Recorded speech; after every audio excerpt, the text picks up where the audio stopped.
Regardez l'Irak, la Libye. Est-ce que c'est le bonheur là-bas? Est-ce que ces pays sont en sécurité aujourd'hui? Nous savions tous que Kadhafi était un tyran.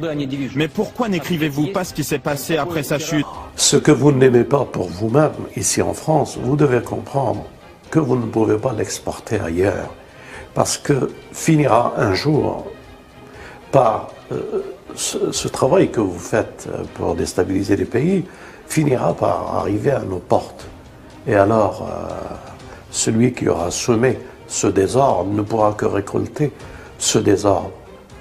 Bien sûr, un plan élaboré par le sionisme pour agrandir son État, l'État sioniste d'Israël, mais aussi le choc des civilisations. Êtes-vous prêts à un choc des civilisations?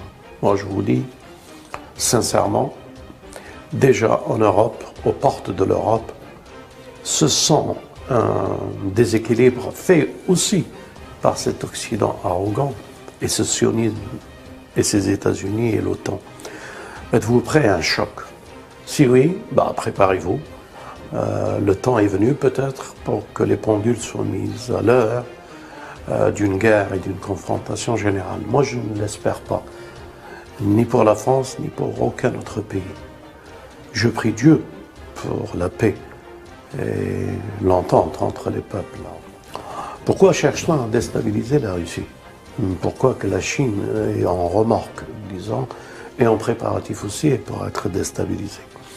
Eh bien parce que nous sommes arrivés ici à un point où rien ne se justifie par des guerres au nom d'une idéologie et surtout avec un sentiment et une arrière-pensée économique.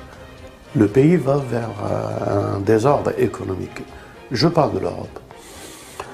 Et que cherche-t-on à déstabiliser la Russie avec ce qui se prépare pour l'Ukraine et le reste? Aux dernières nouvelles, les Russes,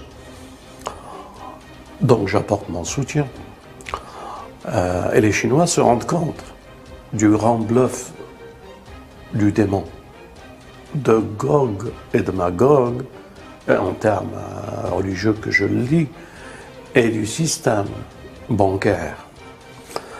Je veux dire par là, ils se rendent compte que l'or investi dans la Fed, dans la Banque fédérale américaine, n'existe plus avec l'histoire allemande. Alors où est passé cet or? Que cherche-t-on à nous imposer ou à nous détourner pour ne pas poser les vraies questions? Où est l'or russe, allemand, chinois et le reste du monde qui ont investi cet or aux États-Unis? Je crois que tout se tourne et tout se présage autour de cette question. Et que les guerres ou les conflits au Moyen-Orient n'ont qu'un avant-goût de ce qui se prépare. Les uns disent Armageddon, les autres disent Al-Malhama, ou les autres disent l'Apocalypse. Sommes-nous prêts à une guerre mondiale?